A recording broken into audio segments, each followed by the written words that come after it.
Bomberos fueron agredidos mientras sofocaban un incendio en una escuela de Catarina, San Marcos. 3 aulas quedaron destruidas, 2 socorristas resultaron heridos y 4 personas fueron consignadas. Las clases fueron suspendidas.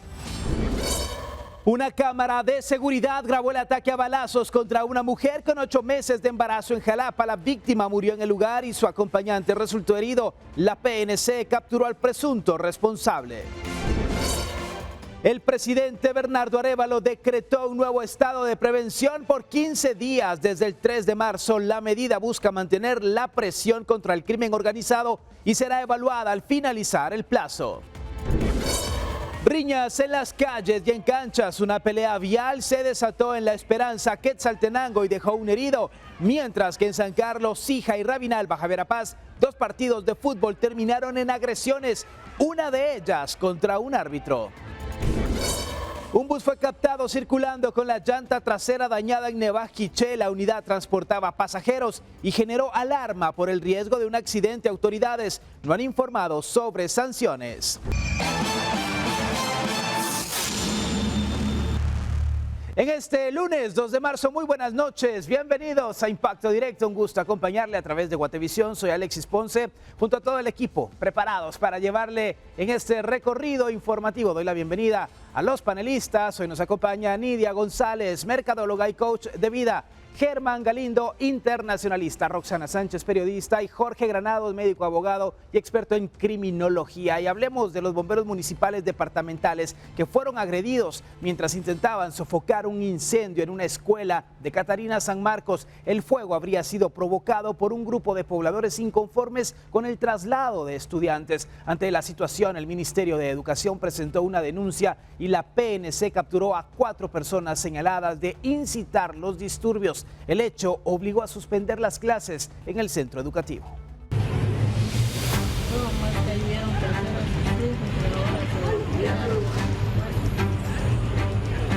El tambo del agua va a caer.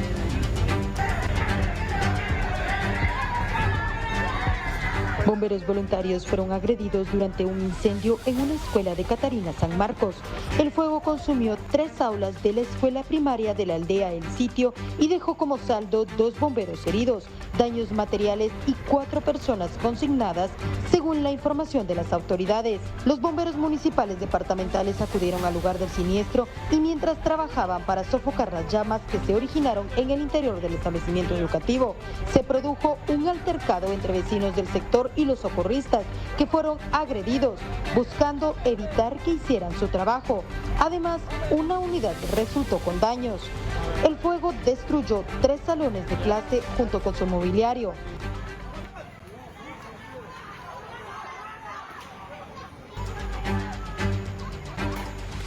La única forma en la que los bomberos pudieron intervenir fue luego que llegaran elementos de la Policía Nacional Civil. Las labores de control y liquidación se extendieron durante 1 hora y media, tiempo en el que se utilizó aproximadamente 1.200 galones de agua. Los bomberos lesionados fueron identificados como Esvin López, de 48 años, y Oneida Zapet, de 43, quienes presentaban golpes ocasionados con objetos contundentes. Ambos fueron trasladados a la emergencia del Hospital Nacional de Malacatán. Posteriormente, las autoridades reportaron la captura de 3 mujeres señaladas de presuntamente incitar a la población a incendiar el centro educativo. Se trata de Olimpia, de 39 años, Kaylin, de 19 y Rosa, de 49, además de una adolescente de 16 años que fue remitida a un juzgado correspondiente. De acuerdo con la información preliminar, el conflicto se habría originado por un desacuerdo relacionado con el traslado de estudiantes a un nuevo establecimiento educativo en la comunidad. Por su parte, el Ministerio de Educación ha informado que presentó una denuncia correspondiente para que se investigue lo sucedido al Ministerio Público. La institución confirmó que el incendio fue controlado por los bomberos y que se están realizando evaluaciones de los daños en el centro educativo.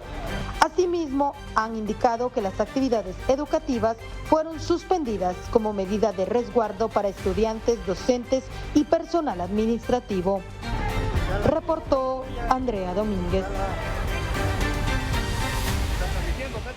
En varias oportunidades aquí en Impacto Directo hemos hablado de los problemas por la falta de centros educativos, Nidia, y que ahora se haya parcialmente quemado este centro educativo de Catarina San Marcos preocupa, y sobre todo que se entorpezca la labor que realizan los bomberos. Las clases, ¿verdad? Y todo eso, sí.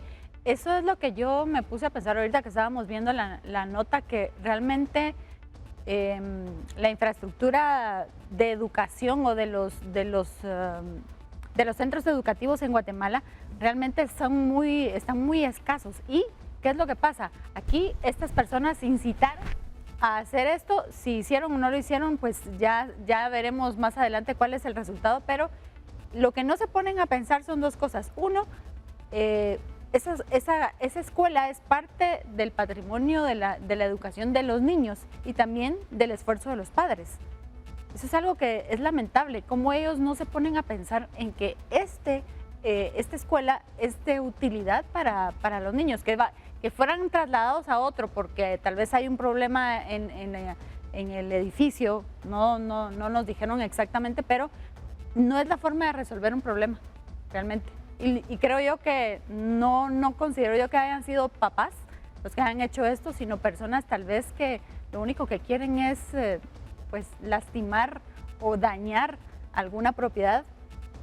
Y los bomberos, al final de cuentas, Germán, su labor es combatir los fuegos, salvar vidas, y que acá no se les permitiera realizar esa tarea, pero que además fueran agredidos porque resultaron lesionados a raíz de que las personas estaban inconformes. Sí, es evidente, y como lo decía Nidia, es evidente que las personas que incitaron o que comenzaron el incendio, o presuntivamente comenzaron el incendio, tenían un fin político, un fin detrás, que no se presentaba, no era un crimen solo de lleguemos a incendiar la escuela. Algo estaba sucediendo de lo que no tenemos la información, porque no sabemos qué había sucedido antes, por qué se iba a trasladar la escuela, a dónde se iba a trasladar, porque a lo mejor el lugar a donde se iba a trasladar fue el conflicto, no lo sabemos, pero es evidente que no existe razón alguna, uno, para incendiar un lugar, independientemente cuál sea, dejando a un lado eso, para que esto sea una escuela, y segundo, para dañar también y lastimar o atacar a la gente que está intentando apagar un incendio que se pudo haber descontrolado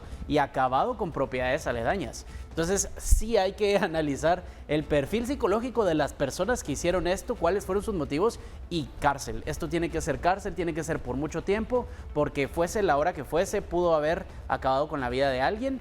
Y también, si en algún momento, porque esto puede ocurrir, la angustia o el desacuerdo de padres de familia, denunciar como padres de familia si escuchamos que otros están planeando este tipo de acciones, si es que ellos fuesen madres de familia. Sí, lo difícil que es tener el remozamiento, Roxana, de centros educativos. ¿Y cuánto tiempo podría llevar esto? Lo desconocemos hasta ahora porque no hay mayores datos, pero va a ser complicada la labor para que los niños y los jóvenes regresen a Catarina. Sí, o sea, ahí la que estas 3 mujeres que incitaron a las personas a quemarlo, sencillamente incitaron a quemar el futuro de sus propios hijos, ¿verdad? Y aquí yo la pregunta que me hago es, ¿desde cuándo me vuelvo violenta? ¿Desde cuándo utilizo yo la violencia cuando no hacen lo que yo quiero? Es que ese es el punto. O sea, si no hago lo que quiero, entonces voy y le doy un fosforazo a una escuela, que como dijo Germán, hay que revisar el perfil de estas personas, ¿verdad? Porque no les importó. Yo quiero, mi abuelita solía decir un dicho, me monto en mi burro y nadie me baja. Pues eso pasó aquí, ¿verdad? Porque ellos no pensaron en el daño, el fuego se podía propagar, no pensaron absolutamente en nada. Y ninguna violencia oportunista justifica esto.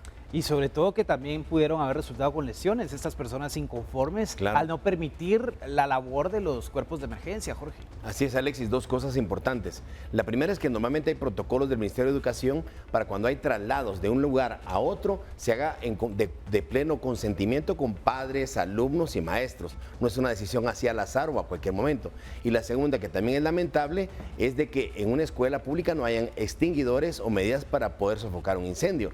Si nosotros hiciéramos una revisión a nivel nacional, yo hasta donde conozco, que sí conozco bastantes, no he encontrado escuelas que tengan extinguidores o programas de prevención de incendios en el lugar. Y como tú dices, Alexis, menos mal de que no fue un horario en el cual habían alumnos o no hayan fallecido personas con quemaduras. Eso hubiera sido más terrible. Una tragedia sumamente grave. Tenemos que hacer la pausa y regresamos aquí en Impacto Directo. Hablemos ahora de una tragedia que ha conmocionado a la comunidad en Jalapa, donde el viernes pasado una cámara de seguridad captó el momento en que una pareja salía de una vivienda en la colonia Linda Vista cuando un hombre se acercó y disparó en repetidas ocasiones contra ambos. Durante el ataque, Dayana Osoy Cabrera, de 30 años y con 8 meses de embarazo, cayó al suelo y perdió la vida, mientras que el hombre que la acompañaba, identificado como Mauricio Pérez Morales, de 46 años, resultó herido y fue trasladado a un centro asistencial. La Policía Nacional Civil respondió de inmediato y capturaron a Ever Leonel Sandoval Orellana, el presunto responsable del ataque, a quien le incautaron una pistola calibre 9 milímetros.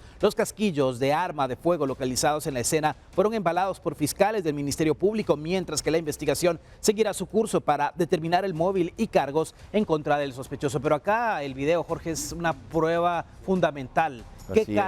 ¿Sobre qué cargos sería esta persona ligada a proceso? Claro, podemos ver ahí en las imágenes que la persona está bien adiestrada, está bien entrenada. Dispara al menos 9 detonaciones, tiene 9 detonaciones, o sea, es el espacio que tiene una tolva 9 milímetros. Ahí hay alevosía, premeditación y ventaja, ensañamiento. No hay oportunidad. ¿Un asesinato porque hubo planificación? No homicidio. Pues no, homicidio no, porque homicidio es cuando no tenés la intención de matar. Él apunta directamente a órganos vitales, rostro y tórax. O sea, la intención es matar, por lo tanto califica como asesinato y con agravantes, porque no hay ninguna oportunidad de defensa por parte de las personas que están ahí. Si murió también una persona, lamentablemente lo que pasó ahí en Jalapa, y la cual estaba embarazada, eso es un agravante.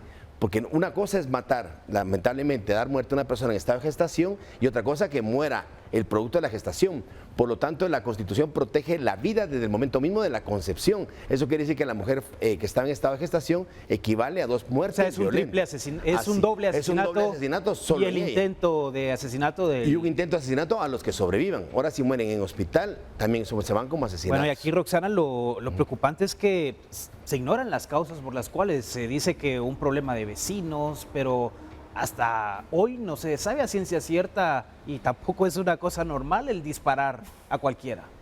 No, miren, lo triste de eso es que se están normalizando este tipo de escenas y entonces las personas ya, o sea, estaba embarazada, se murió. No, hay un momento en que uno tiene que tomar conciencia de lo que está pasando. No podemos solucionar todo con violencia. Vuelvo a repetir, la violencia no es la solución. Este hombre, gracias a Dios lo capturaron, pero su final no es el mejor que se le pinta, ¿verdad? Porque las personas que siembran, mi abuelita decía, siembra lluvia, cosecharás tormentas, ¿verdad? Entonces es difícil ver y no debe desvalorizarse ni la vida del hombre ni la vida de la mujer, y más cuando estaba en un proceso de gestación. Y pasamos a la siguiente información, porque la madrugada aún no aclaraba cuando la violencia irrumpió en el kilómetro 28.5 de ruta interamericana en jurisdicción de San Lucas, Zacatepeques. Un adolescente de 17 años y su tío Carlos Enrique Chávez, de 41, esperaban el bus para ir a trabajar cuando, según testigos desconocidos, intentaron asaltarlos. Presuntamente se opusieron y los disparos no se hicieron esperar. El joven fue trasladado por bomberos voluntarios con una herida de bala en el pie derecho al Hospital Nacional de Antigua Guatemala, mientras que el hombre murió en el lugar debido a los múltiples impactos de bala que recibió en distintas partes del cuerpo. Familiares llegaron para identificar a la víctima. Autoridades fueron notificadas para realizar los trámites correspondientes y dar inicio a la investigación. Qué terrible el estar muy temprano en una parada de buses Germán, esperando una unidad de transporte para ir a trabajar y que los delincuentes estén al acecho.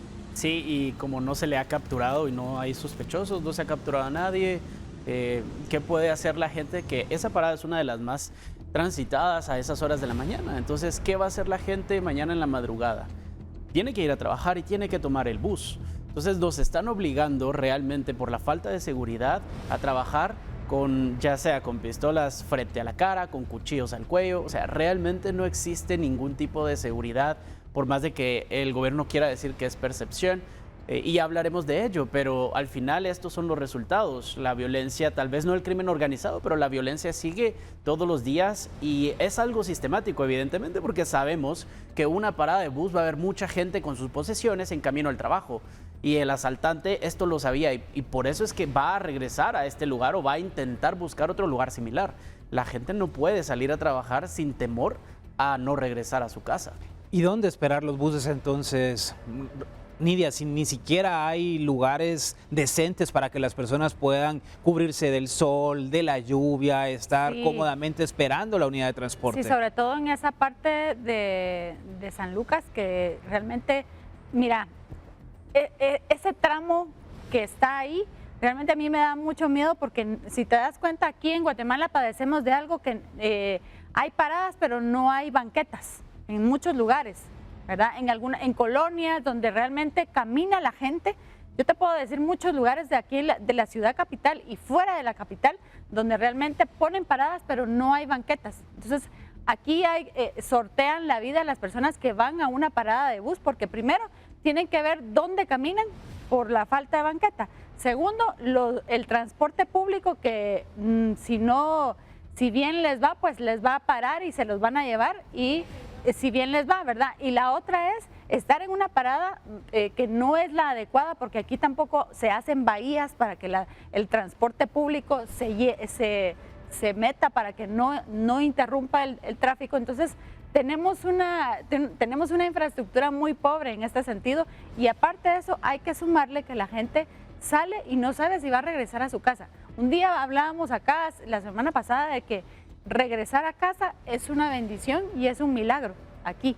Ya. Definitivamente, porque hay muchas situaciones que pueden ocurrir en el trayecto. Ya que hablamos de este caso de violencia en la ruta interamericana, el Ministerio de Gobernación, escúchelo, reporta una disminución en la violencia homicida por segundo mes consecutivo. Se registran menos hechos en comparación con 2025. De acuerdo con las cifras del Instituto Nacional de Ciencias Forenses, INACIF, en enero del 2026 se contabilizaron 220 homicidios y en febrero 176, lo que representa 44 casos menos entre un mes y otro. Al comparar el primer bimestre del 2026 con el mismo periodo de 2025, la reducción es de 135 víctimas. Este año se reportan 394 homicidios frente a 529 del año anterior, lo que equivale a una disminución aproximada de 25.5%. Las heridas provocadas por arma de fuego continúan como la principal causa de muerte violenta. Y Guatemala continuará bajo el estado de prevención desde este 3 de marzo, según anunció el presidente Bernardo Arévalo, quien asegura que la medida forma parte de la estrategia de seguridad contra el crimen organizado. El presidente Bernardo Arévalo anunció este lunes 2 de marzo que se decretará un nuevo estado de prevención por 15 días, el cual estará en vigencia el 3 de marzo. El anuncio se realiza un día antes de que venza el estado de prevención actual, que también tuvo una duración de 15 días. Según el mandatario, al finalizar este nuevo plazo se hará una evaluación para determinar los siguientes pasos en materia de seguridad. Esta es la segunda medida de este tipo después de que concluyera el estado de sitio que estuvo vigente durante un mes, tras los motines registrados en las cárceles de Renovación 1 en Escuintla, Fraijanes 2 y el preventivo para hombres en Zona 18. Hemos decidido continuar con la presencia territorial para proteger a la población de la delincuencia, la inteligencia operativa más fina y mantener la presión que por medio de estos operativos ejercemos sobre el crimen organizado. Vamos a extender el estado, vamos a establecer un nuevo estado de prevención a partir del día de mañana para continuar con la implementación de esta estrategia operativa que ha tenido resultados tan claros. De acuerdo con los datos presentados por el gobierno, en los últimos 2 meses se han realizado 1.500 operativos como parte del Plan Centinela Metropolitano y se reporta la captura de 7.000 personas señaladas de actividad delictiva. También se informó sobre la desinstalación de al menos 70 cámaras de vigilancia, que según autoridades eran utilizadas por estructuras criminales para controlar territorio. El mandatario aseguró que la incidencia criminal ha disminuido en un 8% y que los homicidios registran una reducción en comparación con años anteriores. El nuevo estado de prevención deberá ser publicado en el Diario Oficial y, como establece la ley, puede ser objeto de control por parte del Congreso de la República. Con imágenes de Byron Baiza, reportó para Noticiero Guatevisión, Paula Carranza. Entramos a un nuevo estado de prevención y en el ambiente la sensación que queda es que en efecto se está buscando combatir el crimen organizado, las pandillas, estos grupos terroristas, Roxana, pero ¿qué pasa con los delincuentes, esos delincuentes de a pie, por llamarlos de alguna manera, como el caso que veíamos anteriormente en donde lamentablemente perdió la vida un hombre que iba acompañado de su sobrino? Claro. Este tipo de casos continúan afectando a los ciudadanos. Sí, yo incluso ahorita que oía, dice, hay 7,000 capturas, ¿verdad? Ahora hay que ver en qué proceso están esas 7,000 capturas, qué fruto van a rendir, los van a sacar, como suele ser, que a los 2-3 días de esos 7,000, todavía siguen los 7,000 en la cárcel, ya les iniciaron proceso, ya los soltaron, ¿qué dijeron los jueces? O sea, se ve bien el estado de prevención que tenemos, pero no está llegando, como tú lo dijiste, a que el guatemalteco común lo perciba, porque da miedo salir. Cuando uno sale al trabajo, salir a ganarse el salario honradamente no es para que me pongan un signo de muerte, ¿verdad? Entonces el punto es qué tan efectivo está siendo a largo plazo, no a corto plazo. Y Jorge, con tu conocimiento, estas cifras, cuando nos dicen hay una reducción en homicidios de un mes al otro, comparándolo con el año anterior, ahí siempre hay un truco. Sí. En las cifras, Así en es. las personas que mueren en una escena del crimen, se contabilizan, pero si estas personas son llevadas a un centro asistencial porque sobrevivieron, ya no las contabilizan como víctimas mortales de ese hecho violento. ¿Es así? ¿O no? Totalmente.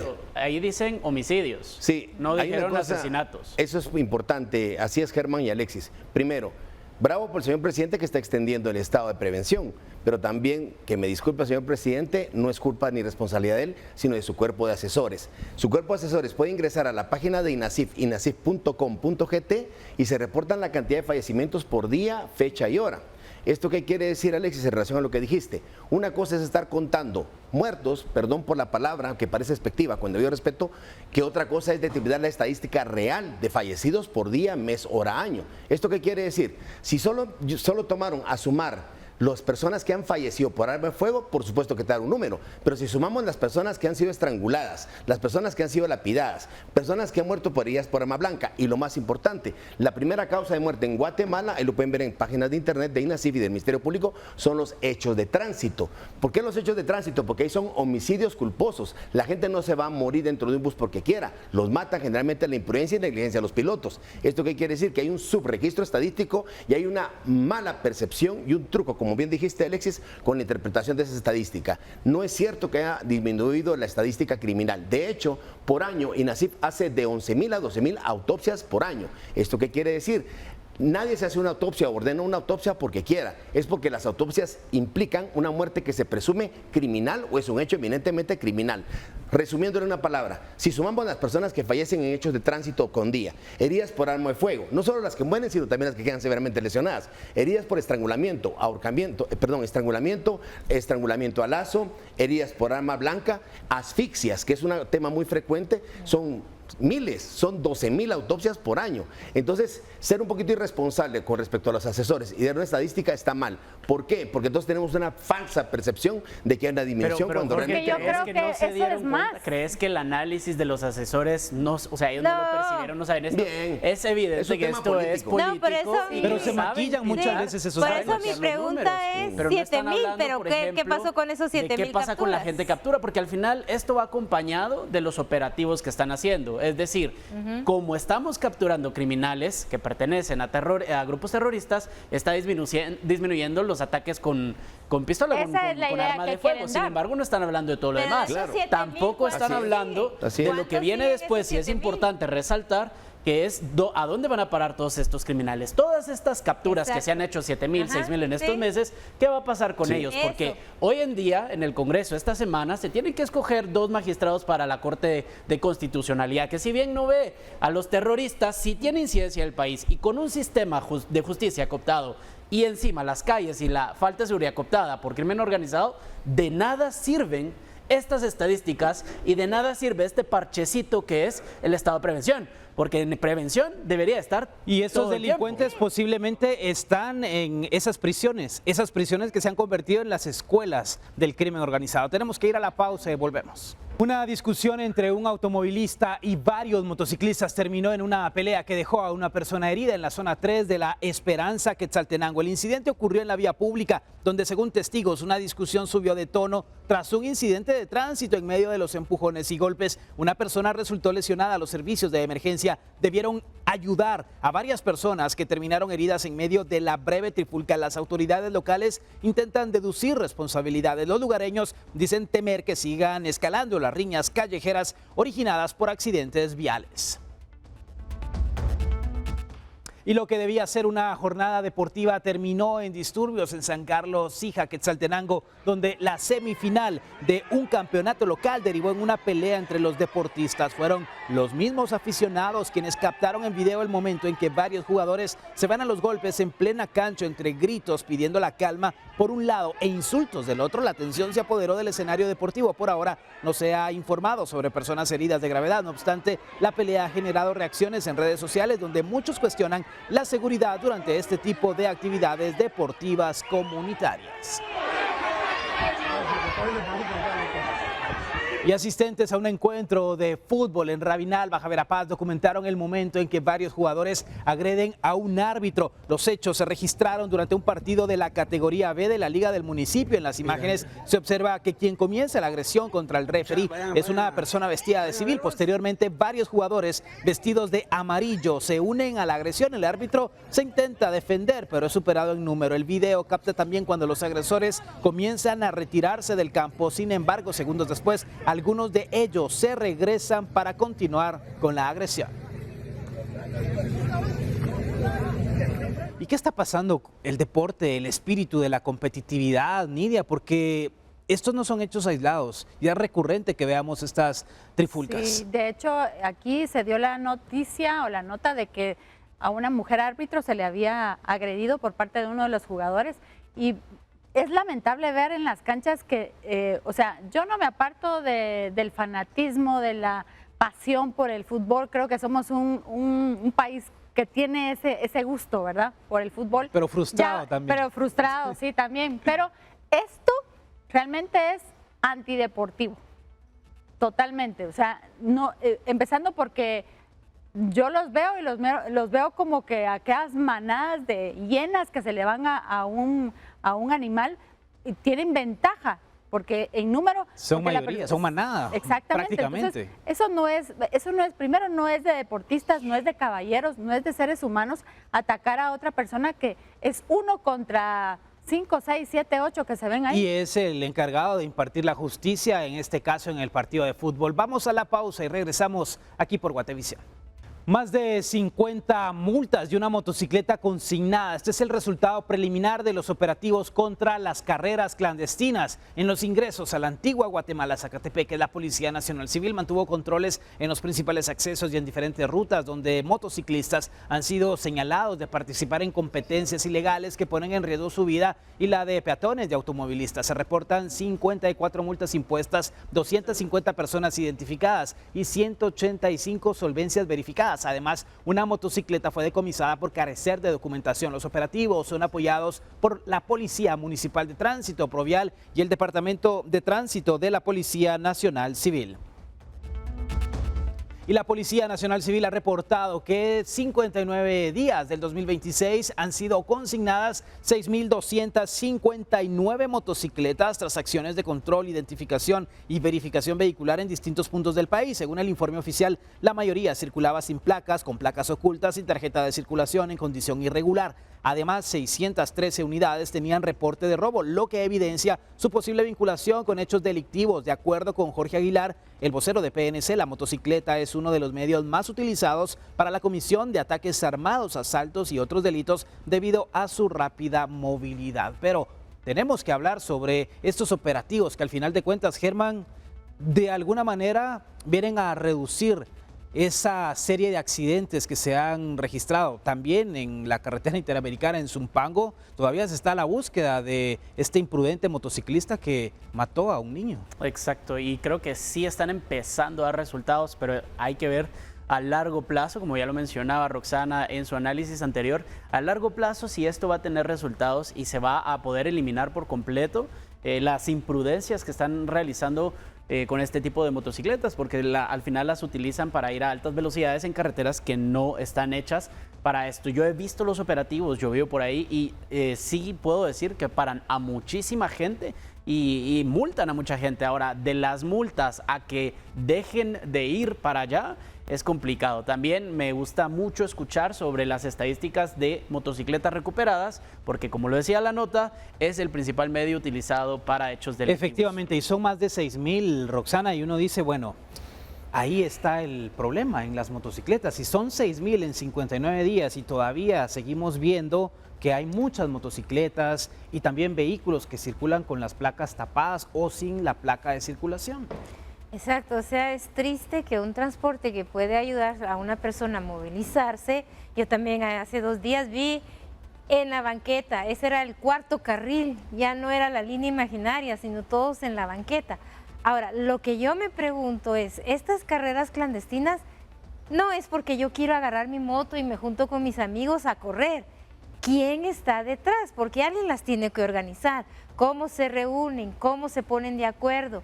¿Cómo saben la hora? ¿Cuál van a elegir de pista? En las redes sociales se difunde. Sí, pero por eso te digo, estoy haciendo las preguntas retóricas, si quieres llamarlo de esa manera, ¿va? Claro que se sabe dónde está. Entonces, yo puedo estar multando y multando y multando, tú dices 6,000 y recogiendo motocicletas, pero si no voy al origen de estas carreras, esto no va a parar. Y eso es así, no va a parar, pero tenemos que ver ahora estas imágenes que han dejado más de uno sorprendido, y es que con el neumático trasero pinchado y aparentemente a punto de desprenderse, así fue captada una unidad de transportes Blanca Estela mientras transitaba con pasajeros a bordo. Al final de la tarde del sábado 28 de febrero fueron grabadas estas imágenes en la conexión entre un lugar llamado Sevitz y Nevaj, que a su vez lleva hacia el centro de Quiché. En las imágenes difundidas en redes sociales se observa el grave daño en la llanta trasera, lo que generó preocupación entre vecinos y conductores por el riesgo de un accidente y la vida de los pasajeros. Hasta el momento, las autoridades de tránsito no han informado si el piloto de la unidad fue detenido, pero qué responsabilidad. Esto de verdad es gravísimo, Jorge, es jugar con la vida de los pasajeros. Sí, y un fracaso político grande que existió ahorita, Alexis, es este tema que se dio entre la gremial de transportistas, en la cual les prolongaron 1 año más la reducción de mecánica para que no puedan aumentar la velocidad más de 80 kilómetros por hora.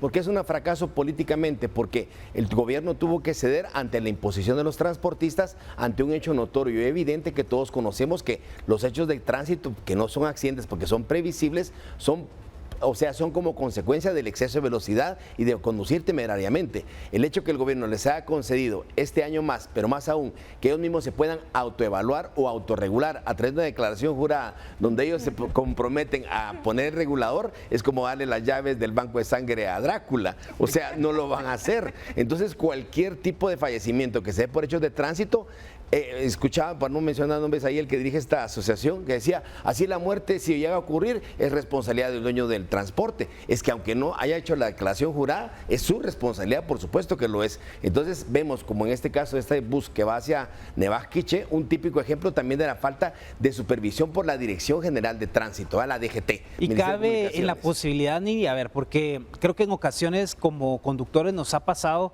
que no nos damos cuenta que llevamos un neumático pinchado. Pudo haber sucedido eso acá y que las imágenes obviamente nos dan un momento, pero no nos cuentan toda la historia. No sé, pregunto. Sí, no, mejor me río porque es que sí, o sea. Puede ser, sí, pero. Puede ser, o sea, yo conductor. Pero sabiendo cómo son de irresponsables ellos. Responsable de mi vida y de mi automóvil. Sí, o sea, puede ser de que en algún momento yo, porque vengo oyendo música, que eso es una de las cosas que tienen estos señores, ponen la música y esto que el otro, las pantallas, o sea, vienen entreteniendo a las personas, a los pasajeros, pero realmente él se tuvo que haber dado cuenta de eso. Qué lamentable es, la verdad, qué lamentable es ver nuestra cultura de transporte aquí en Guatemala. Es como país, es una cultura tan lamentable de veras, porque te digo nuestra, porque en algún momento uno también no da espacio, te pasas de un carril a otro sin pedir vía, pero esto es más lamentable porque no está transportando, ya lo hemos dicho, no transporta cualquier cosa, transporta algo muy valioso que son personas. Y que es la vida de seres humanos. Vamos a la pausa, siga con nosotros aquí en Guatevisión. Una pelea callejera dejó como resultado la muerte de David Schick en el municipio de Santo Tomás, La Unión, Suchitepeques. Según la información preliminar, la víctima sostuvo una riña con otro hombre en la vía pública. Durante el enfrentamiento, el presunto agresor habría sacado un cuchillo y lo atacó en repetidas ocasiones, provocándole heridas mortales. Tras el ataque, el sospechoso intentó darse a la fuga, sin embargo, fue alcanzado y retenido por pobladores en el casco urbano del municipio. De acuerdo con reportes locales, un grupo de vecinos lo agredió posteriormente. Hasta el último informe, el señalado continuaba retenido por comunitarios. Serán las autoridades competentes las encargadas de esclarecer lo ocurrido y determinar las responsabilidades legales correspondientes. Pero cuando el ciudadano toma la justicia por mano propia, hay una respuesta aquí, Germán, muy clara. Es por la ausencia del Estado o la falta de confianza también en esas autoridades. Sí, ausencia desde siempre, claro, porque no existe un precedente en donde la gente pueda apoyarse y confiar para poder decir, esto ya sucedió y normalmente se soluciona el caso de esta manera. Al contrario, ellos saben que si entregan a los delincuentes a las autoridades, lo más probable es que ocurra lo que ocurrió como el ataque, el asesinato en Jalapa, que esta persona ya tenía antecedentes penales por homicidio, sale de la cárcel y mata a una persona ahora en estado de gestación. Y ellos lo saben, internamente ellos tienen como conocimiento comunitario que saben que si lo entregan a la policía, van a volver a salir y van a seguir cometiendo hechos delictivos. Definitivamente no es correcto, no está bien y no es la solución que la población tome justicia por sus manos. Eso no es correcto, al contrario, solo va a empeorar las cosas. Pero este es el resultado de la falta de acción de un gobierno local, diría yo también, porque no todo es, ay, el presidente. ¿Y los alcaldes? ¿Dónde está el gobierno local? Los que se escoge cada 4 años y que tienen 6,000 millones de quetzales para el presupuesto de este año, más los 5,000 millones que se robaron a través de otro renglón. Bueno, y aquí, Jorge, es una riña, es una pelea, estamos en mano a mano, pero yo utilizo otro objeto para atacar a mi contrincante. ¿Qué es lo que acá ha sucedido? Y los vecinos estaban también siendo testigos de esa pelea que fue como inició todo este suceso. El Código Penal establece lo que es el homicidio en riña tumultuaria. Repito, homicidio en riña tumultuaria, donde resultaren responsables todos aquellos que tuvieron que ver con la muerte de la persona. ¿Esto qué quiere decir? Que con este video podría ser suficiente para hacer identificación no solamente de la persona que obviamente apuñala a la persona, sino las personas que motivan e incitan para que obviamente ejecuten la acción que es casi quitarle la vida. Esto pone reflejo, y concuerdo con mi colega Germán, en el sentido de que solo pone al desnudo la falta de un sistema de seguridad público, un sistema de seguridad, de justicia, y donde esto no podemos hablar de justicia, es venganza. Exacto. Si nos retrocedemos milenariamente, esto es venganza privada. Entonces, ojo por ojo, diente por diente, la ley del talión, y eso no debería ser así. Lo malo es que a mayor ausencia de seguridad ciudadana, mayor ejecución por parte de los pueblos que se creen poseedores del derecho ancestral, incluso en muchos casos, para ejecutar maniobras en las cuales puedan obviamente matar a las personas y considerar que están haciendo lo correcto, pero no lo es. Eso obviamente son actos delictivos que deben ser tipificados como tales y sancionados por el Ministerio Público. Y dejamos por un lado este tema para pasar a otras noticias. Y el fin de semana los bomberos rescataron a un turista de 59 años que había sufrido un accidente en el volcán Atitlán, lo que puso en evidencia los riesgos de este tipo de actividades. El ascenso a volcanes en Guatemala se ha convertido en una experiencia cada vez más buscada por los aventureros, pero expertos advierten que no es un paseo cualquiera y que la preparación es clave para evitar emergencias. Guatemala es un país atractivo por sus volcanes. Turistas nacionales y extranjeros buscan llegar principalmente a los que están activos, al Santiaguito, Pacaya y también al de Fuego. Sin embargo, hay diferentes riesgos que pueden tener a lo largo del camino. Puede ser que uno se puede perder. Los volcanes en su momento están bien despejados, pero cuando uno siente cae una neblina muy fuerte, entonces en cualquier momento una de las personas se puede perder. Nosotros como guía tenemos esa responsabilidad y prácticamente un mes antes que uno lleva a las personas a los volcanes, se le da todo tipo de recomendaciones. El ascenso a volcanes como el de Fuego, Acatenango, Pacaya o Santiaguito se ha convertido en una experiencia que mezcla aventura, turismo y contacto directo con la naturaleza, pero no es un paseo cualquiera. Recomendamos mucho que las personas vayan a un gimnasio o entrenen fuera porque es bien importante. La verdad es que subir el volcán de Acatenango o el volcán de Fuego no es para principiantes. Si una persona quiere ir por primera vez, se le recomienda empezar, por ejemplo, con el volcán de Pacaya o puede ir al Cerro del Cucurucho en la Antigua, pero no recomendamos que vaya directamente al volcán de Acatenango de Fuego. Entonces, tiene que entrenar mucho. Cambios bruscos de clima, actividad volcánica y terrenos inestables representan riesgos reales. Por ello se recomienda subir con guías autorizados, equipo adecuado y consultar los reportes oficiales antes de iniciar el ascenso. Para la gente que sube al volcán Acatenango, no cruzar hacia el área del volcán de Fuego, en lo que se conoce como la meseta y el camellón, puesto que las erupciones, aunque sean de características débiles, sí arrojan bastante material, en este caso fragmentos de roca, que pueden causar lesiones graves o algo peor a la gente que se acerca a esta zona. Con el tema del volcán Santiaguito, continúa vigente la prohibición de acercarse en un radio de 5 kilómetros a la redonda. La diferencia entre una experiencia inolvidable y una emergencia puede estar en la prevención. Durante este último fin de semana, un turista extranjero se extravió en el volcán de Atitlán, lo cual ha llamado también la atención porque no es el primer caso. Es por ello que las autoridades llaman a los visitantes nacionales y extranjeros a extremar las medidas, a informarse y sobre todo a mantener los cuidados. Con imágenes de Juan Diego González, soy Mabel Saucedo. Y subir volcanes es una grata experiencia que disfrutan muchas personas nacionales y extranjeros, pero hay momentos, hay temporadas y sobre todo cuando no se conoce el 100% del terreno, Roxana, es complicado el querer hacerlo sin la asistencia de quien conoce el lugar. Sí, mira, mucha gente piensa, solo hay que ir para arriba, pero realmente no es así. Yo que estuve en la Federación de Andinismo te digo, el señor aconsejó bien, tienes que tener un entrenamiento. A nosotros nos ponían a dar 8 vueltas al estadio, imagínense. Teníamos que dar 8 vueltas al estadio, después a subir el graderío, después nos ponían en muros a escalar.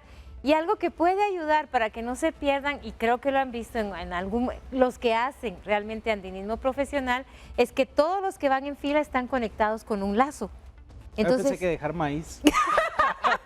También se lo comen los pájaros, sí, hombre. Por si se pierde, dejar como Hansel y Gretel, no migas, sino granitos de maíz. No, se puede hay lazos especiales para uno caminar y entonces nadie se pierde en la subida, porque no es nomás de ir para arriba.